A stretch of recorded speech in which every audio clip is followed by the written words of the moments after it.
So today we're going to be demonstrating a very unique combination of wound management technologies. This is a patient that has a chronic leg ulcer.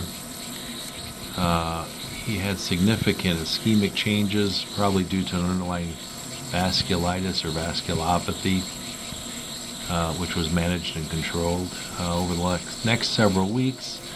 The wound has responded very nicely, showing excellent granulation tissue. We're going to place a graft today, and we're going to cover that graft with a unique oxygen therapy dressing. I'll explain those technologies in a little bit. But as you'll note, the wound is very nice and granular and clean right now. And what I'm doing is I'm preparing the wound base in standard fashion prior to the application of the cellular tissue-based product, the amniotic membrane.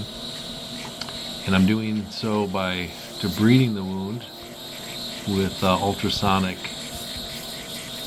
technique. This is the Arabella device. Arabella across the wound base not only provides debridement, but it also provides a process we call cavitation. Cavitation actually decreases bacterial presence on the wound base, colonization, and prepares the wound base nicely for accepting the graft implant. We're using the MiMedx product EpiFix today. We removed the cellular tissue-based product from the envelope. As you see, it is supplied sterilely. So today we're going to use a meshed graft. This is to allow for drainage through the wound base. Because the wound is somewhat elongated compared to the graft, we're going to split this graft in half and apply to the graft in two sections. The graft is placed over the wound base, and we want to get as much contact with the wound base as we can.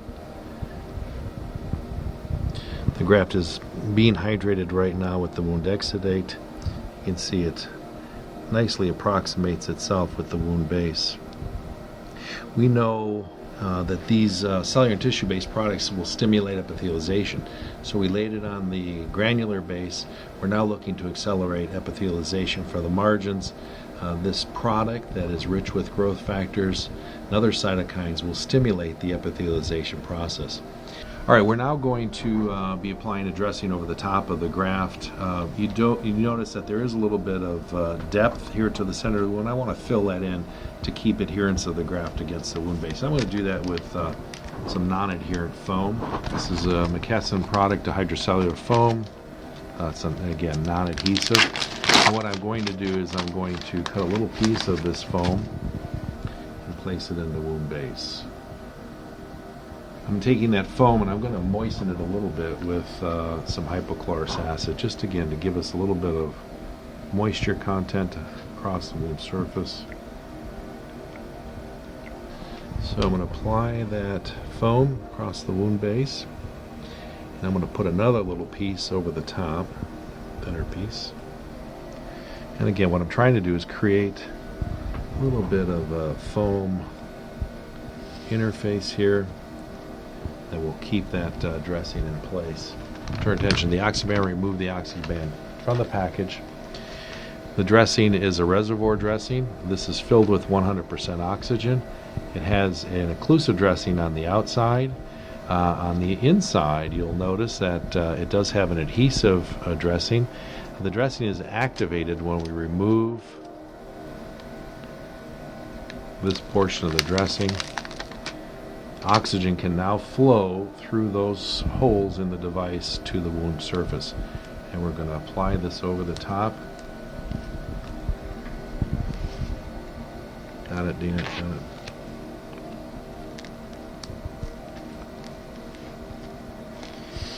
A little bit of tension on it. The OxyBand has to be sealed. We want it to be completely sealed around the wound. So by creating a seal, the oxygen can only go towards the wound. Working our way all the way around.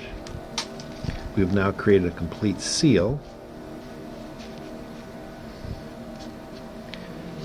And that reservoir dressing now will be delivering oxygen to the surface of the wound through the foam, because the foam is permeable to oxygen.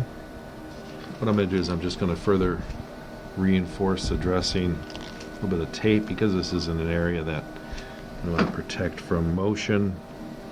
I'm going to go ahead and secure that just from a border standpoint. Again, we want an occlusive seal, and this is not providing occlusion, it's just providing adherence like so. This reservoir will deliver continuous oxygen, 100% oxygen to the wound surface for up to 7 days. As we know, grafts and wounds are hypoxic and do well in an oxygen environment. The idea of the OxyBand dressing is to stimulate the wound base and the graft by delivering oxygen. OxyBand has been shown to increase tissue oxygen tensions greater than 40 millimeters of mercury, the threshold that we want to achieve to stimulate and promote wound healing. We're going to now cover this with a very gentle compression dressing. We'll put a tuba grip on, and we'll see this patient back in about 3 to 4 days for a dressing change.